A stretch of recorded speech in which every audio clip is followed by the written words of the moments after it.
გამარჯობათ, მოგესალმებით. ამ ნაწილს მინდა დავარქვა ღმერთის ნების შესატყვისად ცხოვრების გაუმჯობესება და რას ნიშნავს ღმერთის ნების შესატყვისად ცხოვრების გაუმჯობესება, როგორ მესმის და როგორ აღიქმება ეს ყველაფერი. ეს ყველაფერი არის, ასე ვთქვათ, გაუმჯობესება, როგორ თქვა, შემოქმედთან და მის, ასე ვთქვათ, კოსმიურ კანონებთან ჰარმონიული ურთიერთქმედება, საინტერესოა და ეს ღმერთის ნება, როგორც ჩანს, ყოველთვის არის რაღაც ერთგვარი შინაგანი გამოძახილი.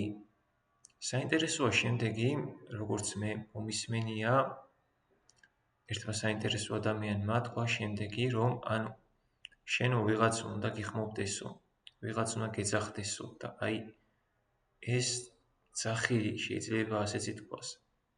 ეს მოხმობა არის საინტერესო და გარკვეულწილად მე შემდგომში ესეც განაპირობებს ღმერთის ნების შესატყვისად ცხოვრებას.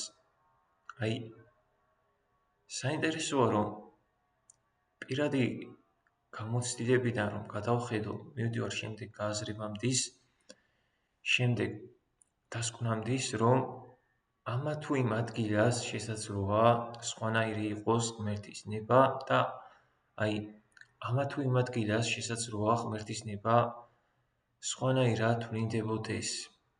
მაგალითად, ზოგჯერ შესაძლოა ამა თუ იმ ადგილას ღმერთის ნება იყოს, როგორ თქვა, რაღაც, ყველანი მიხვდებით რა, შიგნიდან მოდიოდეს ეს ყველაფერი. და ეს შიგნიდან წამოსული ზოგჯერ შესაძლოა არ იყოს მაინც და მაინც რაღაც სიბრძნესთან და იმასთან ასოცირებული. ეს შიგნიდან წამოსული შეიძლება იყოს სულ სხვა რა. ყველანი მიხვდებით რა.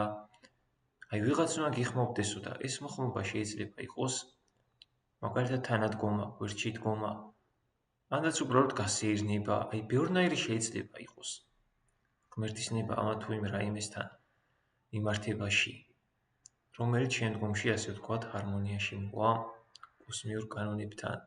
და ერთ-ერთი საინტერესო რაც არის, რასაც ვუკვირდები, არის ის, რომ ამ რაღაც ცოდნებმა და ამ რაღაც ეგრეთ წოდებულმა სიბრძნეებმა ისე ისქნა, რომ საბოლოო ჯამში კიდევ უფრო ჩამოაშორა ზოგ შემთხვევაში, რიგ შემთხვევაში ადამიანი არსება ქმნილება ღმერთის ნებას იმ გაგებით, რომ ვინც თუ დავაკვირდებით დაიწყო რაღაც ძალიან ისეთი არადა იმ ადგილში შესაძლოა არ იყოს ეს რაღაც, როგორ თქვა, მაინც და მაინც ღმერთის ნება.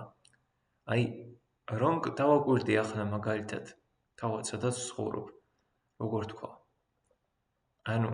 ეს ყველაფერი მინდა გავაზიარო, ეს ყველაფერი მინდა გადავცე, მაგრამ ბევრნაირად შეიძლება იყოს რა ღმერთის ნების განვითარება.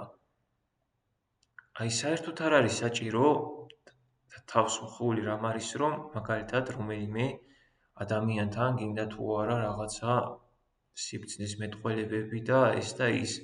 შესაძლოა ამ ადამიანთან გაცილებით უკეთ ვლინდებოდეს ღმერთის ნება, მაგალითად უბრალოდ გასეირნებით, ანაც უბრალოდ გასაუბრებით, ანაც უბრალოდ როგორ თქვა. თუნდაც შეიძლება მისალმებით, ბევრნაირად შეიძლება, რომ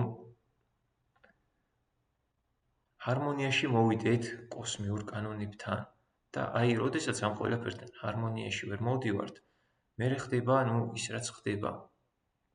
კიდევ ერთხელ გავემეორო, გუშინ ესე იგი უსმენდი და უყურებდი ერთ საინტერესო გადაცემას და ამ გადაცემიდან გამიჩნდა შემდეგი აღქმა, რასაც უყურებდი, იყო კარგი, რა თქმა უნდა, მომწონდა, მაგრამ საბოლოო ჯამში ესეც ყველაფერი და ყოველი რაც ხდებოდა იყო იქიდან გამომდინარე, რომ ერთის მხრივ ცდილობდნენ ის ადამიანები ღმერთის ნებასთან, ის ასე ვთქვათ კანონზომიერებებთან ჰარმონიაში ყოფნას. ხოლო მეორეს მხრივ თუ დავაკვირდებოდით, ყველაფერი და ყოველი რაც კი იყო როგორ თქვა.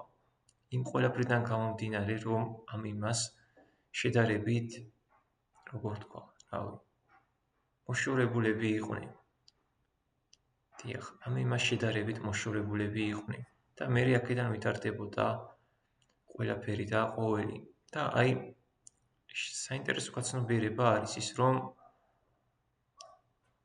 საინტერესო გაცნობიერება არის ის, რომ ანუ ღმერთის ნება ამა თუ იმ რაიმესთან მიმართებაში შეიძლება სხვადასხვანაირად ვლინდებოდეს და ჰარმონია შეიძლება შეიქმნას სხვადასხვაგვარად, ბევრნაირად. აი, მთავარია ეს შინაგანი სახელი და შინაგანი თანხმობით რა მოდიოდეს ჰარმონიაში. საინტერესოა და რა ვიცდები ამის გააზრებას.